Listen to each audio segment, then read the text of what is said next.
Hello and welcome to the Classic Hollywood Movie You Should Know. I'm Nate Washburn. This week I want to talk about a movie from 1947. It Happened on Fifth Avenue, starring Don DeFore, Gale Storm, and Victor Moore, directed by Roy Del Ruth. So It Happened on Fifth Avenue is a great movie to start the new year with, and this is the last in the string of holiday movies that I'm going to do for a while. It often gets listed as a Christmas movie, but in essence it's a holiday movie. The majority of the action, like the climax of this film, happens between Christmas and New Year's Eve, and then the finale is on New Year's Day, which is why I wanted to do it for this week, the first week in 2021. Now, the plot of It Happened on Fifth Avenue, there's this giant mansion on Fifth Avenue, New York City, owned by the O'Connor family. They are the second richest family in the country. Every winter, they board up this mansion and they go to Virginia to sort of escape the cold northeast weather.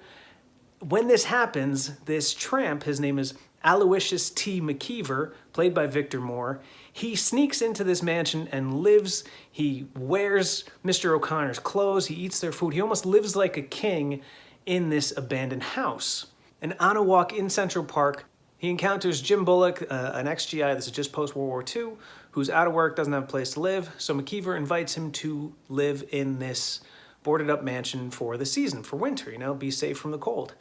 And at the same time that this is happening, the O'Connor's daughter, Trudy, who's been away at school, she's 18, she doesn't want to be in school anymore, she runs away, she shows up in New York, breaks into the house because she's gonna get clothes, she doesn't want to live this sort of pampered life, she wants to get a job. She gets caught as she's trying to take clothes by Jim and McKeever. They stop her, but they take pity on her because she pretends to be poor.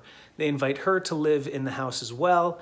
Sparks fly between her and Jim. She decides not to tell him who she is because she wants to know if Jim really has feelings for her, or if, once he finds out that she is ultra wealthy, if he would fall for her because of the money. And what makes this movie great, it's kind of a fable. As I was watching it, this was the first time that I watched it, it had been on my list to see for a long time. It felt like The Prince and the Pauper meets Roman Holiday. Oh, I now see how the other half lives and the world will be a better place.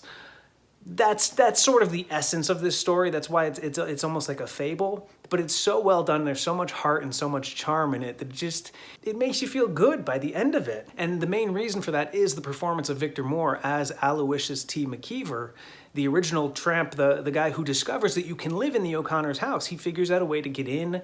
He has such a big heart, and the way that the character plays out where he can't turn people away who are in need of help, and he almost creates this sort of transient family and brings all these people in, and everyone is touched by McKeever. He makes this movie, and Victor Moore I loved his performance. This movie is just really sweet and very heartwarming, almost in a Frank Capra style. And what's interesting about that is that Capra was the first one to own these rights. Capra was going to make this movie, but he ended up making It's a Wonderful Life instead, which is how Roy Del Ruth bought the rights and brought it to Monogram, and they made it under Allied Artists. Now, a little bit of trivia for you. The character of Whitey Temple is played by the actor Alan Hale Jr. His father was Alan Hale, who was Little John in Robin Hood, but Alan Hale Jr., for those Nick at Night fans out there, was the skipper in Gilligan's Island. So if you're looking for a great movie to start the new year with, give a watch to It Happened on Fifth Avenue from 1947. It's a really sweet story, similar in line with like a Roman Holiday, Prince and the Pauper kind of story. I love it. Thought it was fantastic. Highly recommend it. It's this week's Classic Hollywood Movie You Should Know. I'm Nate Washburn. Keep watching.